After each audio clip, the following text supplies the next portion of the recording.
স্বামী বিবেকানন্দের সেরা 10টি বাণী, দ্বিতীয় ভাগ। ১. কোথাও কিছু শুনেছ বলেই তার উপর বিশ্বাস করা সম্পূর্ণ নিরর্থক। যতক্ষণ না নিজের চোখে দেখছ ও নিজের কানে শুনছ, ততক্ষণ কোনো জিনিসে বিশ্বাস করবে না। ২.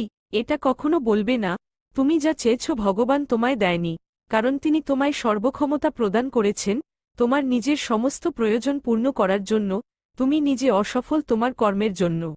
৩. আপনার মধ্যে থাকা ঘৃণা বা হিংসা যত না অন্যের ক্ষতি করছে, তার চেয়ে দ্বিগুণ ক্ষতি করছে আপনার। নিজের মনের উপর নিয়ন্ত্রণ না থাকলে পৃথিবীর কোনো শক্তি তাদের এড়াতে পারে না। ৪. কখনো অন্যের ধর্মের সমালোচনা করবে না, কারণ সমস্ত মতবাদ এবং সমস্ত ধর্মই ভালো, তবে আপনার জানা প্রয়োজন যে ধর্ম কোনো বই বা বিশ্বাসের বিষয় নয়, শুধুই উপলব্ধি মাত্র। ৫.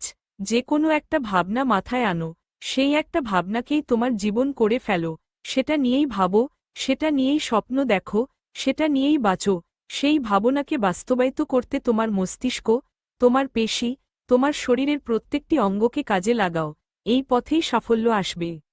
৬. অসীম আত্মবিশ্বাস ও সাহসী হল সমস্ত কর্মের সফলতার চাবিকাঠি। ৭. কোনো বড় কাজই কঠোর পরিশ্রম ও কষ্ট স্বীকার ছাড়া সম্ভব নয়। ৮. দিনে অন্তত একবার হলেও নিজের সঙ্গে কথা বলো, না হলে তুমি এই পৃথিবীর একজন বুদ্ধিমান মানুষের সঙ্গে কথা বলার সুযোগ হারাবে। ৯. কখনো অনুতাপ করো না, পূর্বে যেসব কাজ করেছ সেই সব নিয়ে দুশ্চিন্তা করো না, এমনকি যেসব ভালো কাজ করেছ সেগুলিকেও স্মৃতিপথ থেকে দূর করে দাও। ১০. শক্তি হল জীবন ও দুর্বলতা হল মৃত্যু, সম্প্রসারণ হল জীবন ও সংকোচন হল মৃত্যু, এবং প্রেম হল জীবন ও ঘৃণা হল মৃত্যু। ধন্যবাদ। দয়া করে আমাদের চ্যানেলটি সাবস্ক্রাইব করুন।